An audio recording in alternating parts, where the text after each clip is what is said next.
Voilà. En 2001, nous avons fêté les 400 ans du collège Simon Vittiguer, le vieux lycée.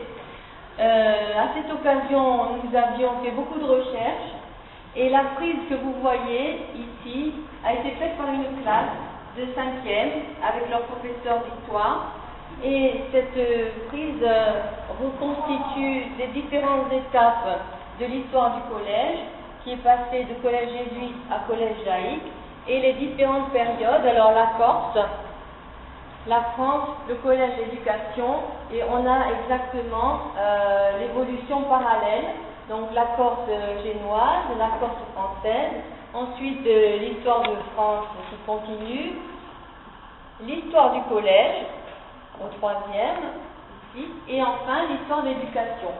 Et tout ce cheminement parallèle, alors c'est vraiment, il faut du temps pour étudier, si on veut le faire, étudier tout ça, il faut un certain temps, mais on s'aperçoit que l'histoire de l'établissement est passionnante et elle s'inscrit dans l'histoire de l'éducation. C'est pour cette raison qu'il nous semblait important, vu le patrimoine de l'établissement, qu'il soit donc architectural ou historique, il nous semblait important de nous arrêter un moment. Comme disait Lucas, c'est un établissement devant lequel on passe tous les jours sans vraiment se rendre compte. On est tellement habitué à le voir sans rendre compte de son histoire. Et ce qu'il faut souligner, c'est que c'est un établissement qui, depuis sa fondation, a été consacré à l'éducation des enfants. Donc, je vous ai dit que c'était toute une histoire de l'éducation depuis le collège jésuite jusqu'au collège laïque. C'est dans ce sens que c'est un établissement qui est original et rare, parce qu'il y en a très peu qui ont gardé la même vocation.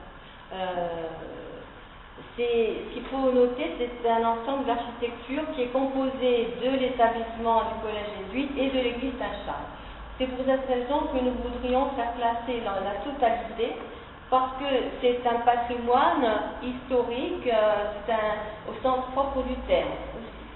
Voilà. Pour toutes ces raisons, cette année, l'année dernière, nous avons entamé un travail de sensibilisation au patrimoine avec des élèves de 6e.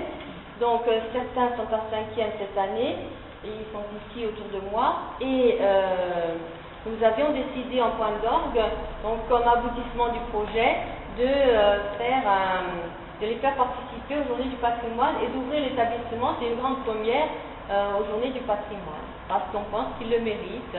Voilà. Et puis pour les enfants, il est important pour eux-mêmes de savoir qu'ils ne sont pas en suspension dans l'espace et dans le temps, mais qu'ils sont attachés à une mémoire collective qui représente l'établissement. Donc il a une valeur d'exemple pour eux, ainsi que tous les personnages célèbres aussi qui viennent de l'établissement. On pourra tout à l'heure en parler un petit peu, les grands hommes aussi. Et eux, sont les futurs grands hommes. Alors, en ce sens-là, il me semblait important de faire cette visite. Voilà. Alors, on va d'abord aller parler un petit peu de l'histoire du collège dans les couloirs qui suivent.